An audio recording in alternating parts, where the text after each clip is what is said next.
IoT market is quite fragmented today because of all the different technologies, starting at the connectivity, but also the platforms and then all the sensors. So effectively, for anybody in this business, it means there are no major big players, multi-billion-dollar companies, and every small startup or scale-up that has a bright idea can basically step in.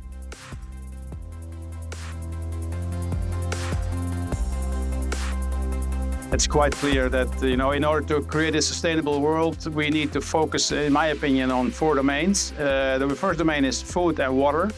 As I mentioned in the presentation also, from the water perspective, we waste too much from the cleaning to the house. 90% of the clean water is lost.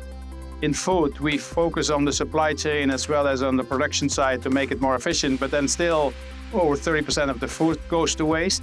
That's an important area to focus on.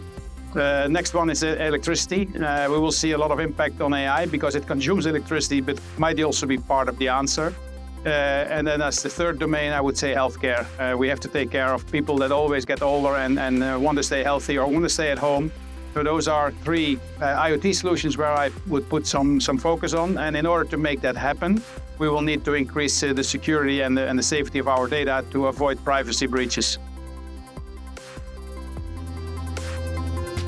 Well, there's always, in any IoT device or any wireless device, there's always an antenna. That's the beauty. We are in the antenna business. And there's also an antenna on the other side, on the receiving side. If you do antenna design, let's say in a cheap or wrong way, basically your device will not connect. And then, of course, the data will not end up in the cloud. So there is no value. So an antenna is a critical part, like a tire is to a car. You can't win a race without the right tires.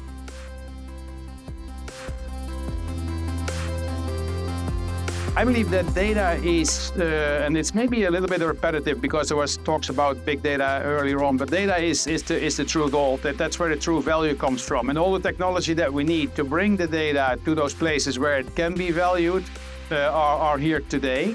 So what we should do is now see how we can break the silos so that data can be used across use cases, across industries, and between basically consumers and providers of solutions, in order to create the value of the data that we already are sitting on and break down the silos through, in my opinion, a foundation or at least a regulated environment to avoid, again, security and privacy breaches.